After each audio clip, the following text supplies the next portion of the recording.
3 दिसंबर को बालाघाट की छिओ विधानसभा की तस्वीरें साफ हो गई है। अब ऐसे में जो प्रत्याशी हारे हैं या जो प्रत्याशी जीते हैं उनके सभी कार्यकर्ता अब इस चर्चा में जुट गए हैं कि हम किन बूथों को हारे हैं, क्या हमारी कमजोरी रही, और जो प्रत्याशी जीते हैं उन्होंने देखा है कि हम कहाँ मजबूत रहे और आने वाले समय में और कितनी हम मेहनत कर सकते हैं कि उस बूथ पर 100% उनको वोट मिले।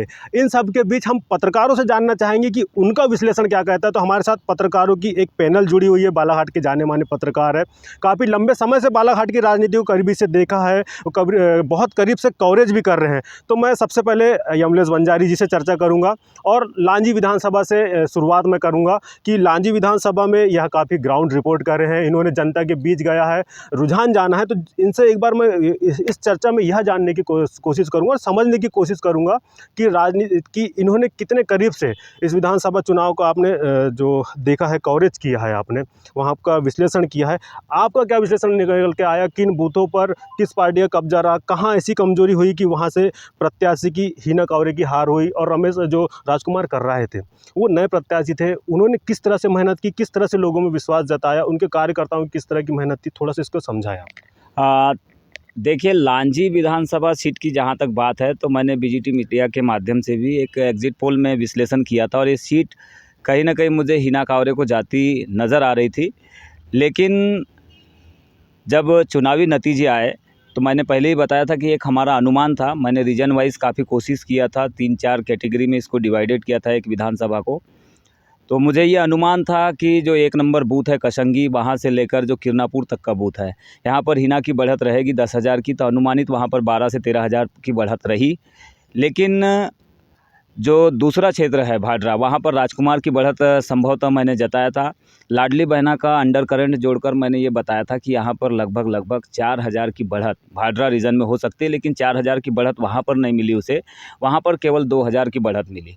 उसको जो सबसे ज़्यादा फ़ायदा मिला राजकुमार कर्राहे जी को, जो भाजपा के उम्मीदवार थे, नए थे, लेकिन उनकी सादगी और सौम्यता, उनके व्यवहार के प्रति लोगों में आकर्षण था और लोकल के थे। तो इस वजह से लांजी शहर जो नगर परिषद है और उसके बाजू की एक पंचायत है बिशोनी, यहाँ से उन्हें काफ़ी अच्छा वोट मिला और यहाँ से उन्होंने 4 से 5,000 की लीड ली। लेकिन हीना कांवरे जो पहले चुनाव में लगातार जीतते हुए आ रही थी और जिन बूथों पर वो मजबूत थी, इसमें किरनापुर का बेल्ट ले या फिर बाग नदी के किनारे वाला बेल्ट, इन क्षेत्रों में जहां उसका एक तरफा लीडिंग रहती थी, उन बूथों पर वहां पे मार्जिन में आए राजकुमार कर रहा है। लेकिन हिर्री के बाद जैसे बिनोरा बाग नदी क्रॉस करते हैं, वहां से मुझे ये समझ में आया कि वहां से गेम पलटना शुरू हुआ। बिनोरा के बाद बिनोरा में हमेशा हीना कांवरे जीतते आई, लेकिन इस बार एक बूथ हारी। उसके बाद आगे सेवती में बहुत ज़्यादा गड्ढा हुआ उनके लिए और आगे बढ़ते गए तो जो महालोधी वाला गढ़ है हम कह सकते हैं, क्योंकि यहाँ पर लोधी बाहुल्य सीट है, सबसे ज़्यादा लोधी समाज का वोटर है, 70,000 यहाँ पर वोटर है उनका। उसमें 3 डिवाइडेशन है लोधी समाज में भी, एक हरदहा लोधी के 8,000 वोटर है, 17,000 महालोधी के और 45,000 जांगड़ा लोधी के हैं। तो यहाँ पर इस तरह से मैंने कैलकुलेशन किया था कि यहाँ की जो मार्जिन होगी कम तो होगी, जीत हार की मार्जिन तो कम होगी, लेकिन यहाँ पर जो उसको लीडिंग नहीं मिली, उसकी वजह से आखिर में जाकर लांजी में वो दब गई और वहाँ पर 5,005 की सीधा राजकुमार कर्राहे ने उनके ऊपर बढ़त बना लिया। एक आकलन मेरा ये भी था कि जो जंगल पट्टी वाला क्षेत्र है, कवर्धा ज़िले से लगा हुआ, टांडा नदी के किनारे से केराडी, खमारडी, हर्राडी और आपका देवर बेली, लोढ़ांगी तक, तो वहाँ से तो उसको लीड मिली। लेकिन जो अनुमानित मेरा एक्सेप्टेड था वो 4,000 का था, वहाँ पे वो फेल हुआ मेरा कैलकुलेशन, वहाँ पर उसको केवल 2,000 की बढ़त मिली और फिर वो 3,000 पे आ गई। इस तरह से यहाँ पर फिर पोस्टल बैलेट की गिनती में इस प्रकार से 2773 वोटों से शायद राजकुमार कर्राहे जी का एग्जैक्ट फिगर मुझे पता नहीं, लेकिन शायद 2773 ही है एग्जैक्ट फिगर, इसी से उसकी जीत हुई है। तो ये यहाँ का आकलन हुआ। तो समीकरण यहाँ पे हमारा आकलन जो था वो फेल हुआ और ओवरऑल राजकुमार कर्राहे नए प्रत्याशी थे, उसका फ़ायदा मिला। लेकिन एक बाद में मुझे ये भी समझ में आया था, जब मैं सीटों के ऊपर कवर करने जा रहा था, देख रहा था हीना की अगर हार के कारणों को तलाशा जाए तो उसमें 3 चीज़ें निकल कर सामने आई। एक तो डबल मनी वाला जो क्षेत्र प्रभावित था, भानेगांव, मोहझरी, सिहारी, खरेगांव, केरेगांव या फिर साडरा, इन क्षेत्रों से हीना हमेशा आगे पीछे रहती थी कुछ क्षेत्रों में, लेकिन इस बार पूरा पीछे रही और बहुत ज़्यादा वहाँ पे राजकुमार को लीड मिली, जहाँ पर 400, 500, 600 तक लीड मिली है। तो इन स्थितियों में हीना को बहुत ज़्यादा वहाँ पे नुकसान हुआ अपने वोटों का। डबल मनी प्रभावित बोलेगांव वाला क्षेत्र लांजी में तो हुआ ही शहर में, और वो तो अनुमान पहले से था, हमेशा लांजी में हीना आगे भी नहीं रहती थी। लेकिन इस बार जो आसपास का क्षेत्र था उससे काफ़ी उसको मतलब नुकसान हुआ और इसी वजह से यहाँ पर रिकवर कर गए राजकुमार। में कवर किया है। काफ़ी कॉन्फिडेंट लग रही थी हिना कांवरे की, जो इस बार हम 1.25 लाख वोट लेंगे। और साथ ही उन्होंने भाडरा की जो बात हो रही थी और कि हम वहाँ पे मजबूत हैं, साथ ही यह भी बात आ रही थी कि आरएसएस जो है, संघ जो है वहाँ पर मेहनत कर रहा है। लेकिन हिना कांवरे का जो बयान था कि वो जो एक उसे एक पर्यटन स्थल टाइप का बना दिया है, तो उसका भी कुछ फ़ायदा हुआ। और 75-25 की भी बात शायद ये भी इम्पैक्ट करी है। ये भी सारी चीज़ें थी। दूसरी चीज़ें राजकुमार कर रहा है, पर उन्होंने जिस तरह से अपने बयानों में, एक बड़ी नेता थी, उनको सोच समझ कर कुछ चुनाव के पहले खासकर ऐसे बयानों से बचना चाहिए किसी भी नेताओं को, मेरा ऐसा मानना है। 25-75 ये क्षेत्रीय राजनीति में, विधानसभा चुनाव में ऐसे ये बयान ज़्यादा मायने नहीं रखते होंगे, लेकिन लोकल के लोगों पर काफ़ी इम्पैक्ट करते हैं और इसका असर भी हुआ है। लेकिन 3 चीज़ें हिना के खिलाफ में गई। एक तो डबल मनी, उसकी वजह से लगभग उन्हें 10,000 का सीधे नुकसान हुआ। और दूसरा, जो एक छवि थी हिना कांवरे की, पहले वो खासकर भाडरा पट्टे में लोगों की किचन तक जाती थी, लोधी बाहुल्य क्षेत्र में। हालांकि वहाँ के लोगों ने इस बार भी काफ़ी मत दिया है, लगभग 38,000 मत पड़ा है उस क्षेत्र में। उसमें से 20,000 अगर राजकुमार कर राय को मिला है, तो 18,000 वोट उन्होंने भी लिया है यहाँ पर। 17 से 18,000 तो वोट तो मिला है, लेकिन जो उनकी किचन तक पकड़ थी महिलाओं के बीच, ये सारी चीज़ें, वो कहीं ना कहीं कमी। और दूसरी चीज़ें, मुझे ऐसा लग रहा है कि हिना कांवरे केवल किरनापुर क्षेत्र तक ज़्यादा प्रचार में थी। उनको चुनाव के पहले अपनी स्ट्रेटजी में बदलाव लाना चाहिए था। लांजी और भाडरा यहाँ पर अपने कार्यालय खोलना था और वहाँ पर कम से कम जनदर्शन के तहत हो, फिर या फिर जनता की समस्याएं सुनने के लिए कम से कम उन्हें सप्ताह में 2 दिन या 1 दिन का समय निकाल कर लोगों को देना चाहिए था। तो उसका अगर उन्हें ये इस तरह से अगर रणनीति होती, तो शायद वो इस चुनाव में इस तरह से बुरी हार उन्हें, हालांकि हार तो नज़दीकी हुई है, लेकिन उनके लिए एक बड़ी लीडर थी, इसलिए हम कह सकते हैं कि उनकी यहाँ पर करारी शिकस्त हुई और इस चीज़ों को मानना चाहिए। निश्चित ही यमलेश भाई ने काफ़ी डीपली में बताया कि लांजी में किस तरह से राजकुमार कर राय की जीत हुई, किस तरह से हिना कांवरे कमज़ोर पड़ी। यमलेश भाई, मैं आपके पास एक बार फिर से आऊँगा कि कुछ अन्य विधानसभा को लेकर के। हमारे साथ वरिष्ठ पत्रकार अशोक मोटवानी जी भी है। इनसे मैं बालाघाट विधानसभा के बारे में जानना चाहूँगा। इनके पास पत्रकारिता का काफ़ी लंबा अनुभव है, बालाघाट की राजनीति को इन्होंने काफ़ी करीब से देखा है। मोटवानी जी, लंबे समय से गौरीशंकर बिसेन जी यहाँ से विधायक, सांसद रहे। 2023 में कौन-सी ऐसी चूक आप देख रहे हैं, या क्या ऐसा हुआ कि इतनी मार्जिन से उनकी हार हुई? देखिए, बालाघाट विधानसभा की बात करें तो मैं सबसे पहले आपको 2013 के चुनाव की बात बताता हूँ। उस समय ये चल रहा था कि कांग्रेस पार्टी ने एक ऑफ़र अनुभव मुजारे को उस समय दिया था कि आप कांग्रेस पार्टी से चुनाव लड़ें। चूँकि उनके पति भी राजनीति में हैं, परसवाड़ा से चुनाव लड़ते हैं, उनको भी ये कहा गया था कि आप परसवाड़ा सीट छोड़ दीजिए, हम आपको लोकसभा की सीट देंगे। लेकिन उस समय ये समझौता नहीं हो पाया और अनुभव मुजारे को निर्दलीय चुनाव लड़ना पड़ा था। लेकिन अनुभव मुजारे ने जिस तरह उस समय वोट लिए, मात्र 2,500 वोट से वो गौरीशंकर बिसेन से हारी थी, तो ये मान के उन्होंने 2018 का चुनाव भी लड़ा और 2018 के चुनाव में उन्हें करारी शिकस्त, करीब 26-27 हज़ार वोट से उनको हार का सामना करना पड़ा था। लेकिन इस बार कांग्रेस ने एक बार फिर उनके ऊपर विश्वास जताया और उनको टिकट ऑफ़र की, उन्होंने स्वीकार कर ली। हालांकि कुछ पारिवारिक जो है विरोध उनका हुआ ज़रूर था, लेकिन मेरे हिसाब से ये आखिरी विधानसभा चुनाव अनुभव मुजारे का हो सकता था अगर वो कांग्रेस पार्टी में नहीं जाती।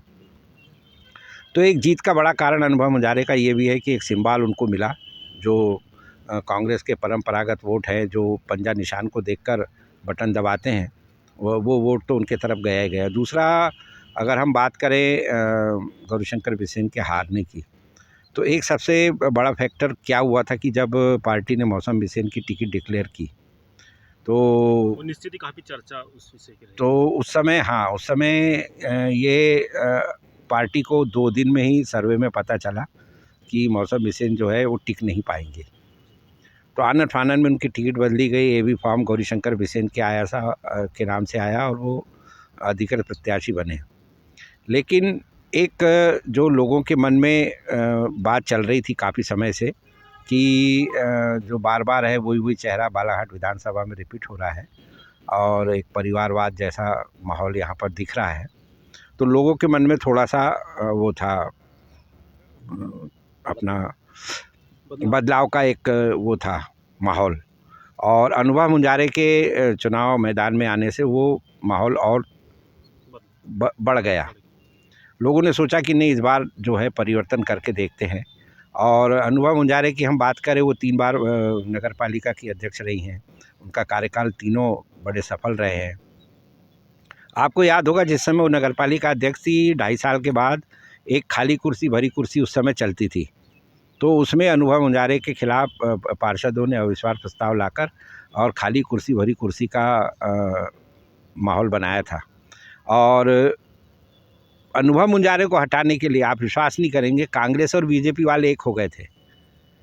उसके बावजूद भी वो उनको वहाँ से नहीं हटा पाए। तो वो एक उनकी जो बनी हुई है लोकप्रियता शहर में, वो लोगों को अभी भी याद है, अनुभव मुंजारे को।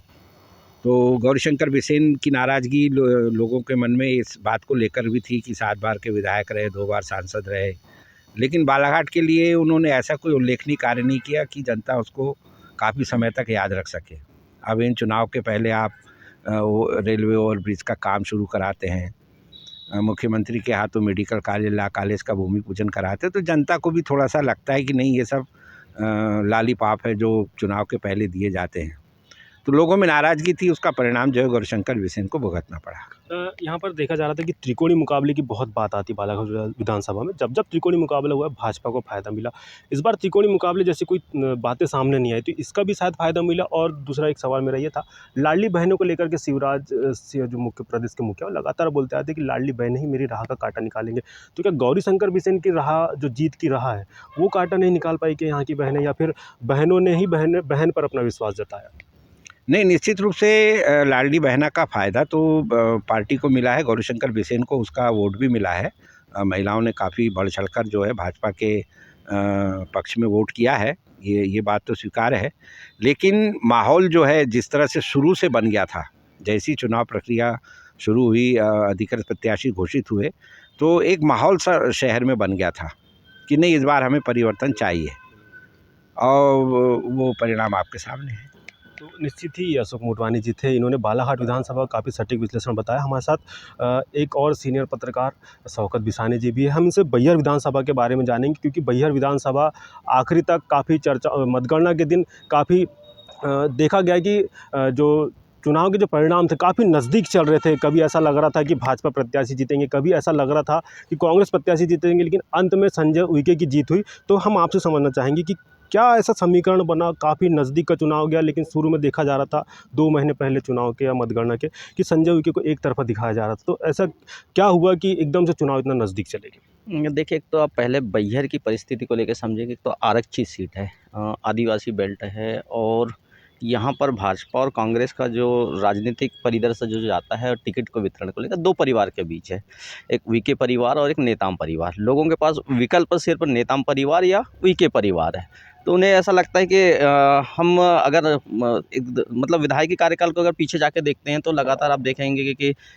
भगत नेताम के पिताजी सुधनवासी नेताम विधायक रहे हैं। उसके पहले इसी तरह से संजय उइके, जिनके पिताजी गणपत सिंह उइके जी, ये विधायक रहे हैं। तो ये परिवार में पूरी राजनीति वहाँ चलती रही। तो लोगों के जो मतदाता है, ये इन दोनों परिवार के बीच में ही विभक्त है, बटे हुए हैं। लेकिन इस बार यहाँ पर 2-3 फैक्टर हमने महसूस किया कि संजय उइके के खिलाफ अचानक माहौल कैसे बना। एक तो विधायकों के खिलाफ में भी यहाँ पर मैंडेट था। 10 साल से लगातार ये विधायक थे, 2 पंचवर्षीय मतलब उनके कार्यकाल में था शामिल। तो एक तो विधायकों के खिलाफ थोड़ा माहौल था। तो वो इस चुनाव के दौरान एकदम लोगों को लगा कि यार इन्हीं को हम मतलब मतदान दे रहे हैं, लेकिन क्षेत्र का विकास पिछड़ते जा रहा है और सत्ता में बीजेपी की सरकार है। तो यहाँ जैसे क्षेत्र का विकास होना चाहिए, वो विकास नहीं हो पा रहा है। दूसरी बात है, और एक सामने आई कि भाजपा ने जो लास्ट में जो अपना चुनावी घोषणा पत्र जारी किया, तो उसमें किसानों के लिए उन्होंने धान का मूल्य 3100 रुपये लागू किया, घोषित किया उनने। और एक लाडली बहना का तो करंट था ही। तो हम जब देखते थे कि गढ़ी क्षेत्र हमेशा बीजेपी कांग्रेस के लिए बहुत मजबूत गढ़ रहता है, वहाँ जिस तरह से बीजेपी ने अपनी एंट्री कराई, उस बेल्ट में बीजेपी ने जिस तरह से अपना परफॉर्मेंस वहाँ पर दिखाना शुरू किया, तो वो एक लगातार इस वहाँ से ऐसे बढ़ते बढ़ते मतलब बीजेपी को वोट बैंक में तो बढ़ा, लेकिन वो जीत में तब्दील नहीं हो पाया। लेकिन ये कहना ज़रूर मतलब कहना चाहूँगा कि निश्चित ही अगर इसी तरह से परिदृश्य रहा तो भाजपा को भी अपने जो टिकट वितरण को लेकर यहाँ भी समीक्षा करने की ज़रूरत है कि हमको यहाँ पर टिकट वितरण में या फिर अपने कार्यकर्ताओं को किस तरह से ओबलाइज करना था, किस तरह से आपको आगे लाना था, उस वहाँ पर उन्होंने कमी की है। संघ की भी बात आ रही थी वहाँ पर कि काफ़ी मेहनत कर रहा वहाँ पर संघ ने, तब जाकर के बहुत नज़दीक का चुनाव रहा। शायद ईवीएम में जीत भी चुके थे नेताम जी, लेकिन बैलेट पेपर में कहीं ना कहीं संजय विखे ने जीत हासिल कर ली। इसे आप कैसे देखते हैं? देखिए, सबसे पहले तो ये प्रदेश में कर्मचारी ओपीएस को लेकर लगातार सरकार के लेकर मतलब मांग कर रहे थे कि हमें पुरानी पेंशन लागू की जाए, और इस दृष्टि से कर्मचारी को रुझान पहले से ही मतलब सरकार के अगेंस्ट में था, और वो जिस तरह से कांग्रेस ने अपने घोषणा पत्र में शामिल किया था कि हम पुरानी पेंशन लागू करेंगे, तो वो अंडरकरेंट तो तमाम कर्मचारियों का था। और बालाघाट में हमने तमाम विधानसभा में देखा कि कर्मचारियों का मत लगभग कांग्रेस के पक्ष में गया है, अधिकांश मत कांग्रेस के पक्ष में गया। तो ये एक बड़ा कारण भी था कि कर्मचारियों के मत ने ही कांग्रेस को वहाँ पर जीत दिलाई है। तो वहाँ पर देखा जा रहा है कि 3 बार से संजय विखे विधायक है, लेकिन जिस तरह, और एक सबसे बड़ी बात है कि बैयर जो विधानसभा वो आरक्षित सीट है, जिस तरह से विकास होना था वो उतना नहीं हो पाया है। आप इसे विकास को किस तरह से देखते हैं वहाँ का विकास? एक तो ये विपक्ष के विधायक रहे, दोनों बार विपक्ष में, जब भी इनका दोनों जब विधायक बने तो प्रदेश में बीजेपी की सरकार रही, तो निश्चित ही विपक्ष में रहने वाले विधायकों को कहीं ना कहीं इन चीज़ों का सामना करना पड़ता है कि हम जो काम छीन कर ला सकते हैं या जो हमें सरकार प्रोत्साहन के तौर पर जो उपहार देती है कामों को लेकर, वो सौगात वो अपने क्षेत्र में नहीं ला सा है। योजना में या फिर प्रदेश सरकार जो विधायक निधि है इनके तक ही इनका काम सीमित रहेगा, तो इससे यहाँ जो विकास जो हम देखते हैं, एक तो बैयर को अति पिछड़ा मतलब विधानसभा के रूप में हम देख सकते हैं, दूसरा कि वहाँ आदिवासी बाहुल्य है, नक्सल प्रभावित एरिया है, तो यहाँ पर डेवलपमेंट को लेकर बहुत गुंजाइश थी। कई कामों को लेकर हम सरकार से अगर सत्ता पक्ष के विधायक रहते तो शायद विकास भी होता। तो संजय विखे को विकास कार्य कराने में कहीं ना कहीं इन चीज़ों में दिक्कतें हुई। वो विकास कार्य की जैसे चाहे सड़क पुलिया हो, बिजली हो, तमाम चीज़ें जो लेकर आना चाहिए था वो नहीं ला पाए। आपने लास्ट में देखे होंगे कि केंद्रीय योजना के अंतर्गत वहाँ सड़कों का पैकेज आया। इसी तरह से विद्युतीकरण के लिए जो कस्बे हैं, छोटे छोटे वन ग्राम है, वहाँ पर विद्युत पहुँचविहीन गांव जो थे वहाँ पर बिजली लाने में उनको समस्या हुई। तो आप समझ सकते हैं कि एक सिटिंग एमएलए 10 साल से लगातार विधायक है और सत्ता पक्ष में नहीं होने के कारण उनको इसका खामियाजा भुगतना पड़ा। तो ये एक अंडरकरंट ये भी था संजय विखे के खिलाफ कि एक विधायक इनको हम भेजते हैं और प्रदेश में अगर बीजेपी की सरकार बनती है तो फिर यहाँ का विकास प्रभावित होगा। और एक कमी बीजेपी मतलब कांग्रेस की ओर से ये मतलब प्रदेश में ये भी देख रहे थे कि बैयर को जिला बनाने की लगातार मांग हो रही, तो जिला बनाने की घोषणा भी भाजपा ने नहीं कर पाई, तो इसका भी एक उनको खामियाजा भुगतना पड़ा है। मैं आपसे एक चीज़ और जानना चाहूँगा, जैसे आने वाले पंचवर्षीय में क्या दोनों पार्टी चेहरा बदल सकती है? क्योंकि लंबा बीजेपी और कांग्रेस को एक लंबा मौका दे चुकी है, तो आने वाले समय में चेहरा बदल सकती है कि दोनों पार्टी, ऐसा कुछ हो सकता है? ऐसा तो नहीं लगता, क्योंकि सिटिंग एमएलए है, निश्चित ही तीसरी बार उन्होंने हैट्रिक लगाई, तो कांग्रेस तो चेहरा बदलेगी ऐसी कहीं दूर दूर तक संभावना नहीं। लेकिन बीजेपी निश्चित ही इस विकल्पों पर संभावनाओं पर तलाश करेगी, लेकिन बीजेपी के पास ऐसे हालांकि चेहरे भी बहुत कम है जो बैयर में संजय विखे के सामने मतलब मजबूत चेहरा के रूप में सामने हो। तो एक प्रकार से बीजेपी बदल जरूर सकती है, लेकिन कांग्रेस में बदलने की ऐसी कहीं संभावना नहीं लगती।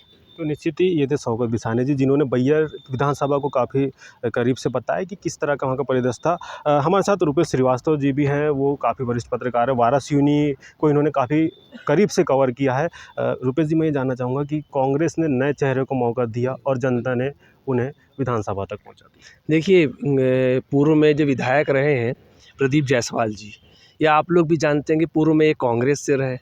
पिछला चुनाव जब इन्हें टिकट नहीं मिली, संजय मसानी जी जो शिवराज जी के साले, उन्हें मिली और उन्हें करारी हार का सामना देखना पड़ा। वहीं प्रदीप जायसवाल को एक सिंपैथी मिली थी कि इनको कांग्रेस ने टिकट नहीं दी, उसका इनको पूरा लाभ मिल पाया। लेकिन इस चुनाव में जब वो पिछले चुनाव में जब वो जीते और उन्होंने पहले कांग्रेस की सरकार में मंत्रिमंडल हासिल किया, जैसी कांग्रेस की सरकार गिरती है तो बीजेपी में शामिल हो गए, बीजेपी में शामिल अपना मत दे दिया। उसके बाद इन्होंने आयोग के अध्यक्ष बने, तो लोगों के मन में था कि जिधर मतलब पावर रहता है उधर प्रदीप जायसवाल जी जाते हैं। चूँकि इस बार फिर पहले उन्होंने प्रयास किया कांग्रेस से टिकट लाने का, उन्हें टिकट नहीं मिली, फिर उन्होंने एन के प्रकार भाजपा से टिकट लाया। और वहीं जो विवेक पटेल है कि युवा चेहरा है, और ये भी कहा जा सकता है कि उनके राजनीतिक गुरु ही प्रदीप जायसवाल है, तो वो भी चेले की भी बात आ रही जी, गुरु चेले हैं दोनों। वैसे देखा जाए तो प्रदीप जायसवाल गुरु हैं उनके, तो कहीं ना कहीं ये भी एक बड़ा फैक्टर था। और जहाँ एक चीज़ देखी जा रही कि विवेक पटेल जो कि युवा है, एक लोगों से मिलता जुलते और उनके संबंध काफ़ी लोगों से बहुत अच्छे रहे। वहीं प्रदीप जायसवाल को लोग जो बोलने लगे कि कभी कांग्रेस, कभी बीजेपी, कभी निर्दलीय, तो इसका भी उन्हें काफ़ी मतलब अंतर आया इस कारण से। कांग्रेस का गढ़ ही है वैसे तो कहा जाए, वाराणसी गढ़ ही कहा जाता है। जी हाँ, कांग्रेस का गढ़ कहा जाता है, पर इसके पहले डॉक्टर योगेंद्र निर्मल जीते हैं, इसके पहले और बीजेपी के जीते। लेकिन ये चूँकि भारतीय जनता पार्टी से प्रदीप जायसवाल का टिकट लाना, फिर भारतीय जनता पार्टी में अंतर्कलह होना और जो पुराने काफ़ी कार्यकर्ता थे जो संघ से जुड़े थे, उन लोगों का विरोध, तो कहीं न कहीं प्रदीप जायसवाल को इसका घाटा हुआ है। और निश्चित तौर पे आप देखे होंगे कि काफ़ी मार्जिन आने के बाद ये कहा जा सकता है कि जब पहले काउंटिंग हुई तो +46 थे प्रदीप जायसवाल, लेकिन डाक मतपत्र के द्वारा उन्हें विवेक पटेल जी को जीत हासिल हुई है। एक युवा चेहरा को भी एक तरह से देखा जाता है कि जनता ने युवाओं पे मौका दिया है ना? तो अब जैसे उसमें ये बात आ रही थी कि वाराणसी विधानसभा में काफ़ी विकास हुआ है। अपना जो प्रदीप जायसवाल है उन्होंने भी कह चुके हैं कि बालाघाट का अगर विकास में कहीं हुआ है विधानसभा में तो वाराणसी विधानसभा में है। तो अब विक्की पटेल के सामने ये भी एक चैलेंज है कि अगर उन्हें लगातार अपनी विधायकी बचाए रखना है या बनाए रखना है तो उन्हें उनसे ज़्यादा काम करना पड़ेगा। ये भी एक बात सामने आ रही है। देखिए, पत्रकारिता में आप भी ये जानते हैं कि हर विधायक बोलता है कि मैंने सबसे ज़्यादा विकास किया है, लेकिन वो धरातल पे दिखना चाहिए। विवेक पटेल के सामने वाकई में काफ़ी एक बड़ा चैलेंज है और चूँकि वो सरकार में नहीं है और ये और बड़ा चैलेंज है। तो प्रदीप जायसवाल के सामने उन्हें टिके रहना, कार्य करना और जनता से खरा उतरना वाकई में एक कठिन समस्या है। जीते जिन्होंने वाराणसी विधानसभा का काफ़ी सटीक विश्लेषण किया, काफ़ी सटीक बताया। हमारे साथ राजकमल बिसेन जी, परसवाड़ा जो सीट है उसमें काफ़ी करीब से देखते आ रहे, काफ़ी करीब से उन्होंने कवरेज किया है। हम उनसे जानना चाहेंगे कि इस बार परसवाड़ा विधानसभा में कैसा समीकरण बटा, क्योंकि वहाँ पर मंत्री जी की हार हर किसी के समझ से परे थी। लंबा विकास कार्य करवाए उन्होंने, करोड़ों का विकास कार्य लाया, भूमि पूजन करवाया, उसके बावजूद भी जनता ने उन्हें नकार दिया। और एक परंपरा ये भी रही है कि वहाँ पर जो भी विधायक रहता है वो रिपीट नहीं होता है।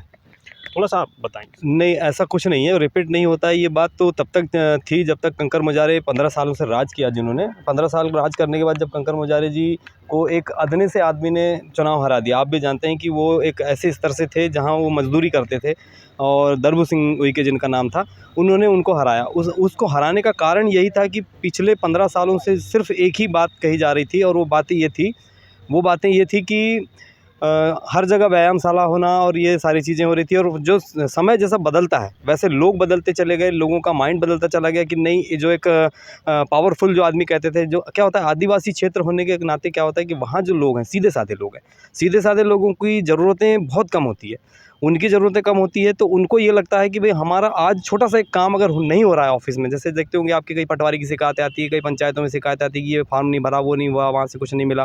तो इस तरह की जो बातें होती है उससे वो लोग परेशान थे, क्योंकि वो बहुत ट्राइबल एरिया कहलाता है, बहुत पिछड़ा क्षेत्र कहलाता था, इसलिए तो वो काम कंकर मुजारे जी के नाम से ही सारा प्रशासन डरता था और उस समय उनके नाम से ही सारे काम हो जाते थे। वो धीरे धीरे करके वो परंपरा जाती गई और बाद में ये हुआ कि दरबू सिंह जब बने तो लोगों को ये उम्मीद जागी कि एक गोंडवाना गणतंत्र पार्टी से एक बंदा आया है और वो हमारे लिए बहुत कुछ करेगा, हमारे जाति का व्यक्ति है, हमारे समाज का व्यक्ति है, वो बहुत कुछ करेगा। लेकिन उन्होंने भी बहुत कुछ नहीं कर पाए।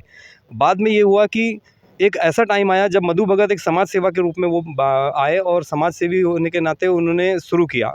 पर भाजपा जो थी, भाजपा की राजनीति काफ़ी दिनों से चली आ रही है, आप भी देख रहे हैं। तो रामकिशोर कावरे एक नया चेहरा थे भाजपा के लिए, परसवाड़ा विधानसभा क्षेत्र के लिए।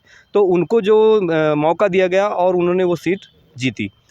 उन्होंने जब जीता तो उस समय लोगों को ये लगा कि वहाँ अराजकता जैसा कुछ हो गया है कि सारे काम मंत्री के लोग करते हैं। मंत्री के लोग नहीं, उस समय वो विधायक हुआ करते थे, तो विधायक जी के लोग काम करते हैं, ऐसा एक चर्चा का विषय बना क्षेत्र में। बाद में हुआ ये कि जब मधु भगत आए और मधु भगत समाज सेवी के रूप में उभरे, 2 साल उन्होंने मेहनत की और उसके बाद उन्होंने कांग्रेस से टिकट मांगा। कांग्रेस से जब टिकट मांगा तो वहीं के स्थानीय कांग्रेसी जो थे, जिनकी पहले कभी जमानत जब्त भी हुआ करती थी, इस तरह के लोग जो थे वो उन्होंने उसका काफ़ी विरोध किया। विरोध के बाद भी ये हुआ कि रामकिशोर कावरे की जो कंट्रोवर्सी थी उस चीज़ को उन्होंने सोचा कि एक सीधे सिंपल अच्छे स्वभाव का व्यक्ति जो आम आदमी के बीच काम आता है और लोगों की ज़रूरतों के समय काम आता है, उस समय पूछने की मतलब कोई भी बात, छोटी सी छोटी बात भी अगर है तो वो उनके घर पहुंच जाते थे। तो उनको लगा कि हमारे करीब का आदमी, इसलिए उनको उन्होंने मौका दिया। और इसमें कोई शक नहीं कि 28 साल बाद कांग्रेस को विजय बनाने वाले मधु भगत थे। मधु भगत ने 28 साल बाद कांग्रेस को जीवित किया, कांग्रेस जीवित हुई।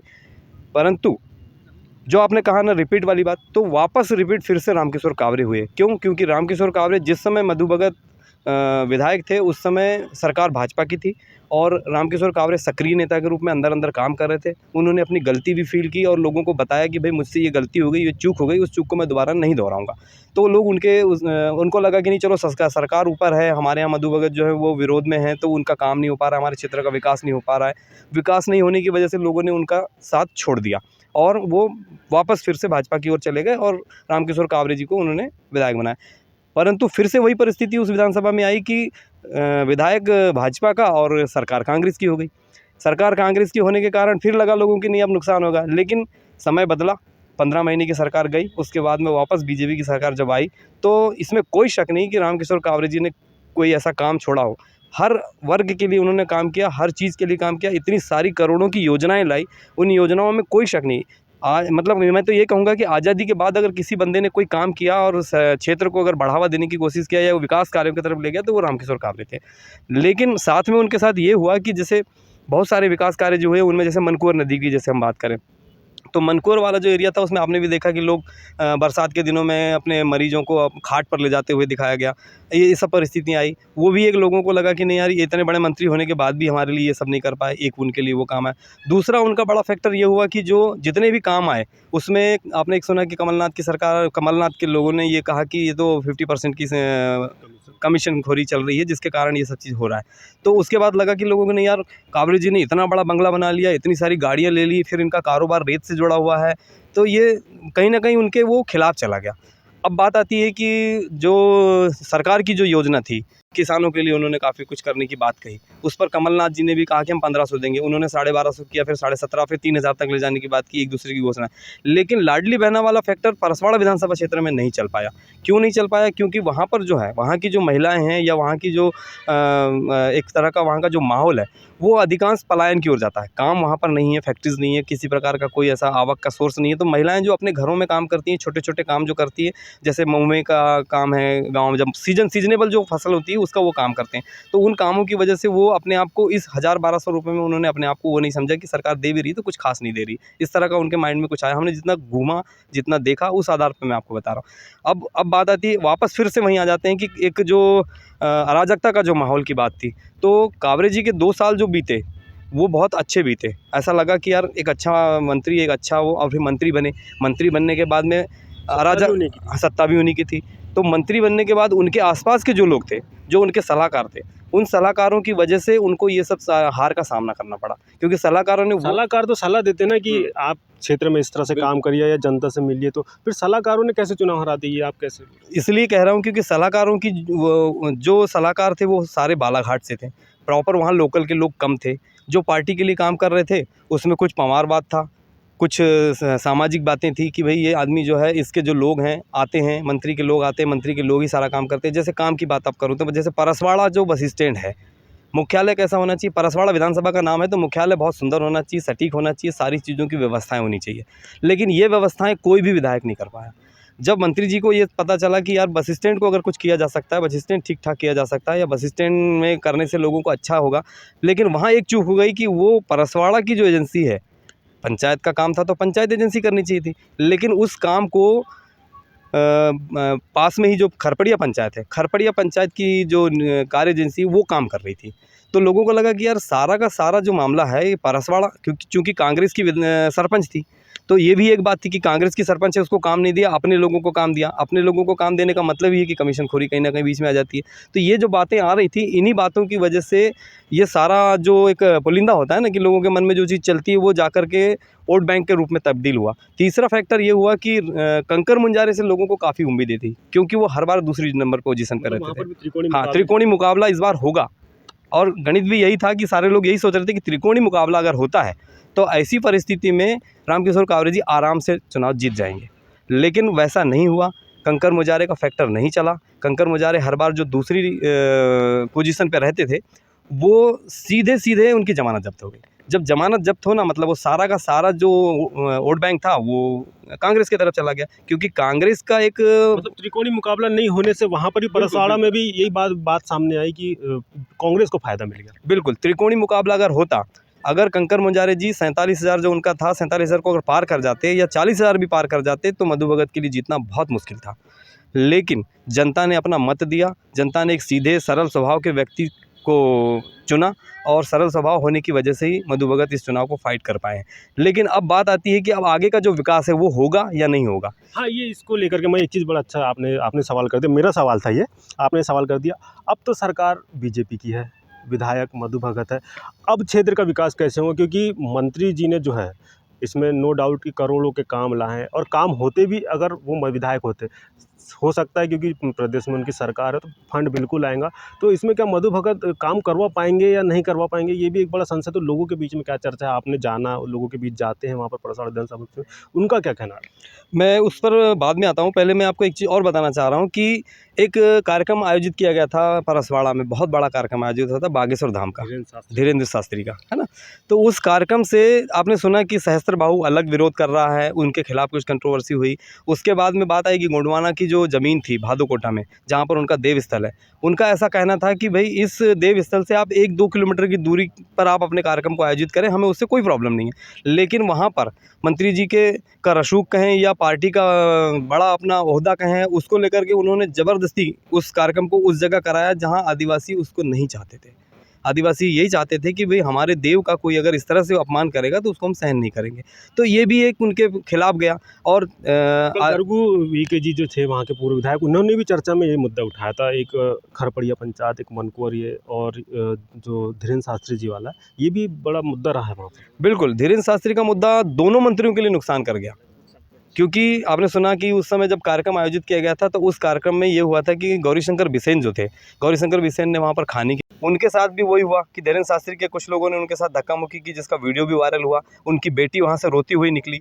रोती हुई जब निकली तो वो भी एक ऐसा लगा कि पंवार समाज का होने के नाते एक पंवार समाज रुष्ट हुआ कि हमारे समाज के वरिष्ठ नेता के साथ इस तरह का अभद्र व्यवहार किया गया। तो ये सब जो सारा मैसेज जो था वो उनके खिलाफ गया और खिलाफ होने के कारण ही ये सारी चीज़ें हुई। अब रही बात विकास की कि आगे विकास कैसे होंगे, तो सबको उम्मीदें ये थी कि कांग्रेस का एक माहौल चल रहा है प्रदेश में, कांग्रेस की सरकार बनेगी और कांग्रेस का हमारा विधायक होगा। लेकिन मैं तो यही कहूँगा कि पहली बार ऐसा हुआ कि मंत्री बने और मंत्री विधायक बने और उनकी सरकार रही। लेकिन इसके पहले का आप इतिहास उठा के देखेंगे तो शुरू से आज तक यही चलता आया कि जब कभी कांग्रेस की सरकार रही तो भाजपा का विधायक और भाजपा की सरकार रही तो कांग्रेस का विधायक, या 2018 में हुआ कि या ये कहें कि निर्दलीय विधायक रहा। तो ये भी एक चीज़ है कि वो विकास नहीं हो पाया। लेकिन जब इनके पाले में गेंद आई तो इनके पाले में गेंद को बहुत अच्छा खेला गया और बहुत अच्छे तरीके से उसका विकास करने की इन्होंने मैप बनाया। और सारी चीज़ों की, जैसे बगली पाट की बात करें, चाहे हम सातनारी जलाशय की बात करें, चाहे हम परसवाड़ा से जो आवागमन के लिए जो पुल पुलियों की ज़रूरत थी, जैसे जन्म खार का जो नाला था वो था, इस तरह के जो जितने भी थे। अब रही बात वहाँ पर कार्यालयों की, कार्यालय भी उन्होंने बहुत जल्दी अच्छी स्पीड से खुलवाया और कार्यालय में एसडीएम कार्यालय खुला, ये बहुत बड़ी उपलब्धि है। उनकी उपलब्धियों में कोई कमी नहीं हुई, बावजूद इसके वो चुनाव हार गए। इसका कारण यही है कि जनता ने उन्हें नकार दिया। जनता ने इसलिए नकार दिया कि कहीं ना कहीं जातिवाद और तीसरा जो मोर्चा था वो पूरी रूप से जैसा उनका रूप होना चाहिए था कंकर मुजारे के लिए, जो कहा जाता है कि आदिवासी समाज ने ये देखा कि गोंडवाना गणतंत्र पार्टी का अगर इनको सपोर्ट मिला है और गोंडवाना पार्टी ने उनको अगर टिकट दिया है तो उस टिकट में हमारी समाज का व्यक्ति नहीं है। इस बात को लेकर भी वो कांग्रेस की ओर चले गए। और अब रही बात विकास की, तो विकास जो कार्य अब हुए हैं, जहाँ तक हो चुके हैं, अब उन कार्यों को गति मिलेगी नहीं मिलेगी ये तो समय ही बताएगा। लेकिन सरकार अगर भाजपा की है और विकास अगर भाजपा ने करने की ठानी है पूरे देश में और पूरे गांव कूचों को अगर जोड़ने की रखी है, तो उन्हें ये भेदभाव सरकार को नहीं करना चाहिए कि हमारा विधायक यहाँ नहीं है तो हम इस कार्य को रोक दें। सरकार को सतत उसी रूप में काम करना चाहिए। और एक छोटा मुँह बड़ी बात कहने को एक सलाह है मेरी कि अगर मान लीजिए कोई हार जाता है या कोई जीत जाता है तो उससे कोई वो नहीं होता है, तो जनमत है, उसको मानना चाहिए, सुनना चाहिए और कहाँ चूक हुई उस पर समीक्षा करना चाहिए और मंत्री जी को वापस अपने आप को अपडेट करके फिर से चुनाव लड़ने की कोशिश करनी चाहिए। निश्चित ही पत्रकार सलाह भी देते हैं कि आप इस तरह से कर सकते हैं और बेहतर करने के लिए सलाह दी जाती है। तो बड़ा अच्छा विश्लेषण राजकोमल बिसेन जी ने किया परसवाड़ा विधानसभा, क्योंकि वो काफ़ी वहाँ पर रह चुके हैं, काफ़ी करीब से उस विधानसभा को देखा है, समझा है, वहाँ के कवरेज किए।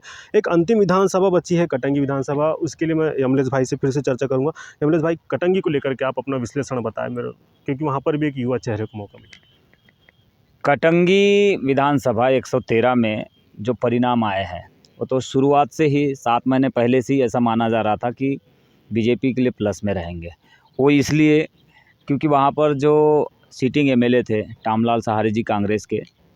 वैसे एक सिनारियो यहाँ पर ये भी है कि वहाँ पर 1998 या 93 से पहले बाद यहाँ पर कभी कांग्रेस तो कभी बीजेपी, ऐसा ही यहाँ पे परिदृश्य देखने मिलता है, ये भी एक था। दूसरी चीज़, टामलाल सहारे के प्रति शुरुआती क्षणों में हम जब रिपोर्टिंग करने जाते तो यही देखने मिलता था, नाराज़गी काफ़ी है। वो हमने भी और देखा अपने उस कॉलेज में। नाराज़गी की खाई को चाहे कोई भी कैंडिडेट आता, इस तरह से नहीं पाट सकता था जिस तरह की कल्पना की जा सकी। इन्हीं सब कारणों को देखते हुए वहाँ पे पहले तो शुरुआत में जो नाम चले, केसरबाई को भी उम्मीद नहीं थी कि वो भी पाट पाएगी, लेकिन बोस्टिंग भाऊ जब आए तो ये लगने लगा था कि ये बीजेपी से सांसद रहे हैं और बड़ा चेहरा है, बड़ा नाम है इनका, उनको उस क्षेत्र के लोग बोल्ड नेता बोलते हैं। तो इस तरह से, और लोकसभा में जब वो निर्दलीय चुनाव लड़े थे तो देखा गया था कि ओवरऑल उनको किसी भी कॉन्स्टिट्यूंसी से, लोकसभा की 8 कॉन्स्टिट्यूंसी है बालाघाट ज़िले में, उनमें सबसे ज़्यादा वोट उन्हें कटंगी से ही मिला था।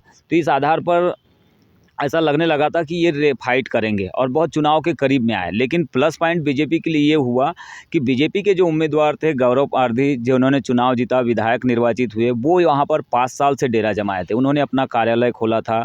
कार्यालय खोलने के बाद में वो केवल कार्यालय खोलकर अपने कार्यकर्ताओं के साथ में केवल बैठकें नहीं ले रहे थे, वो सामाजिक सम्मेलनों में जाते थे, सामाजिक धार्मिक मंचों पर अपने कार्यक्रम प्रस्तुत करते थे, खिलाड़ियों के साथ मिलते थे, तो कॉलेजों के बच्चों के साथ, तो सभी क्षेत्रों में लगभग उन्होंने अच्छी पकड़ बना ली थी। और बीजेपी की जो लाडली बहना योजना है, उसका भी यहाँ पर बड़ा फैक्ट समझ में आया कि वो भी कहीं न कहीं बीजेपी के लिए प्लस हुई। और बोस्टिंग भाऊ बड़े नेता तो थे, लेकिन जो समीकरण यहाँ पर देखने जा रहा था कि कांग्रेस में एक कमज़ोरी रहती है हमेशा कि जब वहाँ कांग्रेस का कोई बागी खड़ा होता है तो उसको लाख कोशिशों के बावजूद कांग्रेस मना नहीं पाती है, लेकिन बीजेपी कहीं न कहीं इसमें सफल हो जाती है।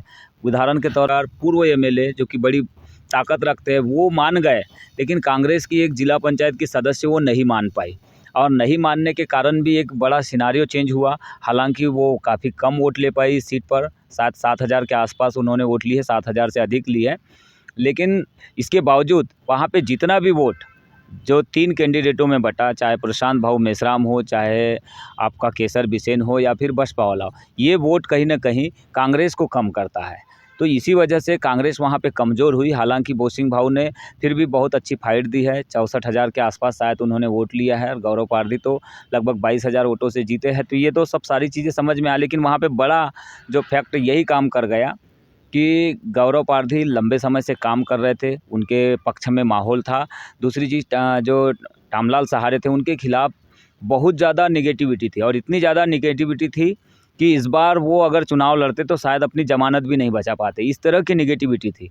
और यही वजह थी कि बोस्टिंग भाऊ आए भी तो रेस में तो लाए, चुनाव को माहौल अच्छा किए उन्होंने, अपना आईटी सेल काफ़ी मजबूत था उनका, सबसे सभी विधानसभा में सबसे बेस्ट अगर आईटी परफॉर्मेंस अगर देखा जाए तो बोस्टिंग भाऊ का ही था।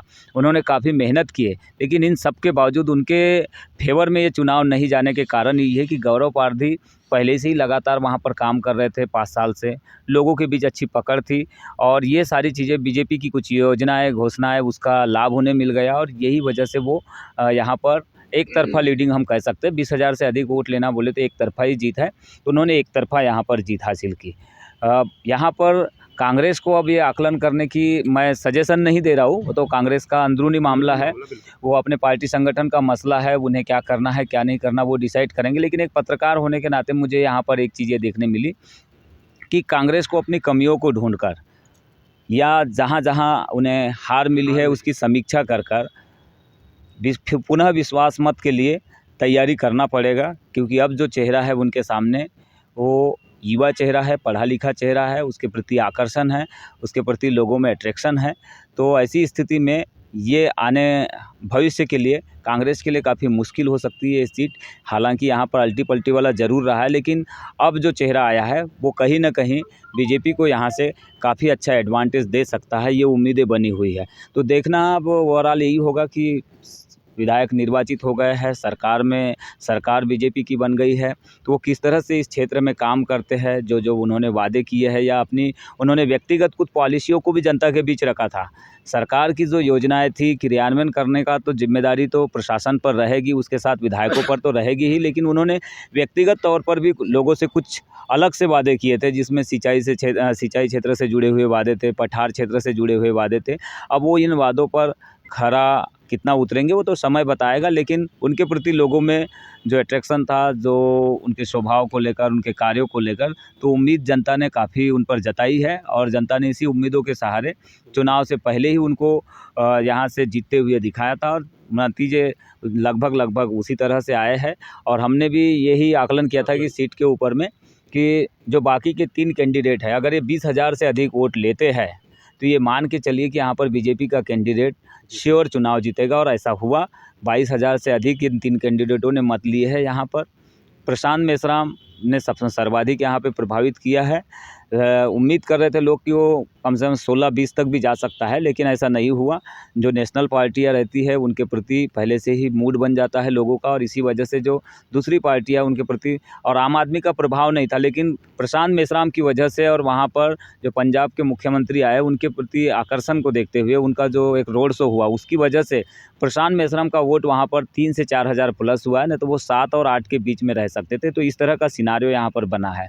तो यही कुछ इस तरह का ही विश्लेषण समझ में आ रहा है इस सीट के ऊपर में, क्योंकि ये एक सबसे छोटी विधानसभा भी है और यहाँ पर विश्लेषण करने के लिए ज़्यादा कुछ है भी नहीं। जो 3-4 क्षेत्रों की अगर हम बात करें तो पहले से ही पठार क्षेत्र में बीजेपी मजबूत रही है। कटंगी का निचले वाला जो पोर्शन है, पश्चिमी उत्तर वाला, यहाँ पर बीजेपी मजबूत रही है।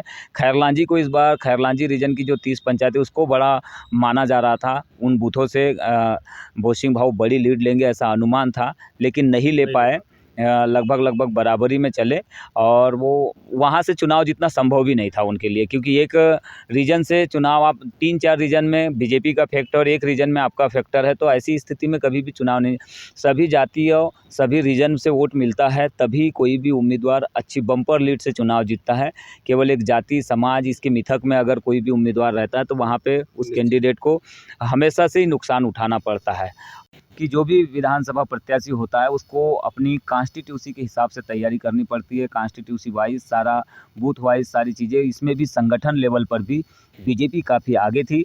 यहाँ पर एक चीज़ ये देखने मिला कि पहले जो संगठन था वो केसरभाई बिसेन के हाथ में था पूरी तरह से बूथ लेवल का, लेकिन अचानक से वो फिर धीरे धीरे चुनाव आते आते शिफ्ट हुआ तो काफ़ी लेट हो गया, काफ़ी लेट लतीफ़ी होगी। तो शिफ्ट होने में जो टाइम लगा उससे जो नर्वस वहाँ पे नेगेटिविटी फैली, उसका भी एक लो नहीं तो फिर बोसिंग भाऊ यहाँ पर अगर बहुत पहले से रहते, उनके हाथ में संगठन होता तो हो सकता है कि और वो कसावट देते तो फाइट और भी करीब में आती।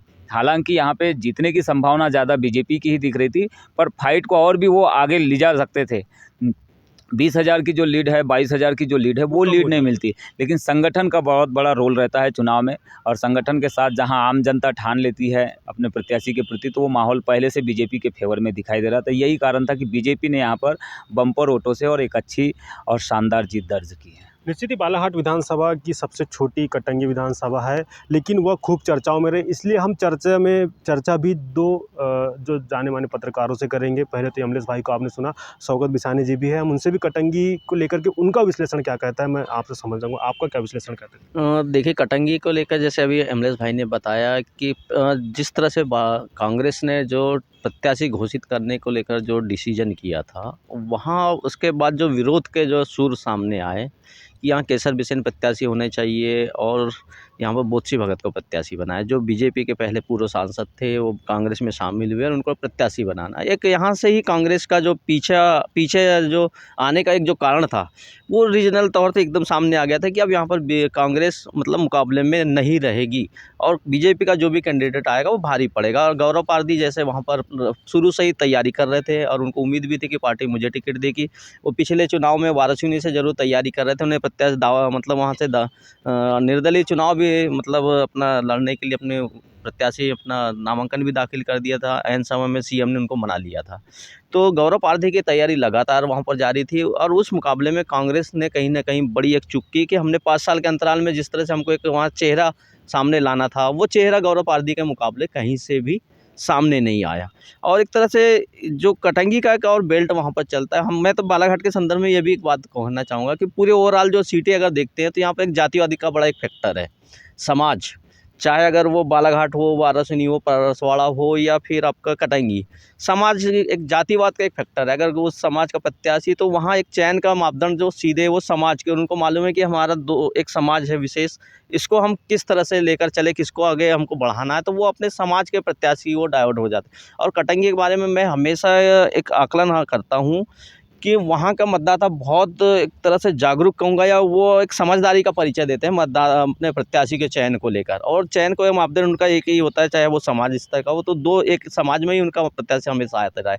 बीजेपी में चाहे वो बीजेपी का प्रत्याशी हो या कांग्रेस का, तो वो पवार समाज से एक प्रत्याशी देते रहे हैं। तो वहाँ एक ये समाज बड़ा एक जागरूकता के साथ या समझदारी का परिचय देता है कि वो उनका किस पार्टी की सरकार आने वाली है, तो वो उस सरकार का एक दूर से भांप लेते हैं और वो उसके साथ उस प्रत्याशी के चयन कर लेता है। और एक दूसरा ये भी रहता है कि वहाँ प्रत्याशी को बदलने का भी एक ट्रेड है, मतलब अपने विधायकों को बदलने का भी ट्रेड है, तो उस ट्रेड पर भी चलते हैं। जैसे पिछले बार उसमें टामलाल सहारे जी थे, उनकी एक्टिविटी पूरी लगातार नेगेटिविटी रही है। और इस बार भी शायद जैसे हम देखते हैं कि यहाँ 5 विधायकों में से 4 को पराजित किया लोगों ने, यानी विधायकों के खिलाफ भी मैंडेट था। तो यहाँ भी ऐसा ही माहौल था कि हमको विधायक को बदलना है। तो एक तरह से गौरव पारधी के लिए पहले से यहाँ पर लोगों ने मन बना लिया था कि गौरव पारधी के पक्ष में जाना है, गौरव पारधी नहीं मतलब बीजेपी के पक्ष में जाना है। कटंगी में एक बात ये भी आ रही थी कि बाहरी प्रत्याशी नहीं चलेगा, तो क्या ये उतना हाईलाइट नहीं हुआ कि बाहरी प्रत्याशी, फिर उसके बाद जनता ने मूड बदल दिया था?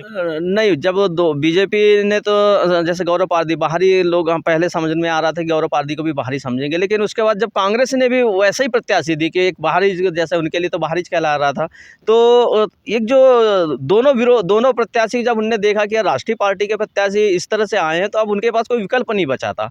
केसर बिसेन निर्दलीय हो गई थी, प्रशांत मिश्रा वो आप पार्टी से हो गए थे, तो आपका यहाँ पर परफॉर्मेंस नहीं था, तो लोगों के लिए चुनने के लिए कोई विकल्प नहीं था। तो ऐसे में उन्होंने एक बड़ी पार्टी, राष्ट्रीय पार्टी को चुना और कहीं ना कहीं बीजेपी वहाँ पर भारी पड़ते गई उसके कारण में। तो ये थे हमारा बालाघाट के पत्रकारों का पैनल, जिसमें हमने बालाघाट की सभी 6 विधानसभा का विश्लेषण किया। काफ़ी सभी पत्रकारों ने अपना अपना विश्लेषण रखा कि उन्होंने इस चुनाव में जो कवर किया है उस दौरान क्या देखा, उन्होंने अपनी बात बेबाकी से यहाँ पर रखी।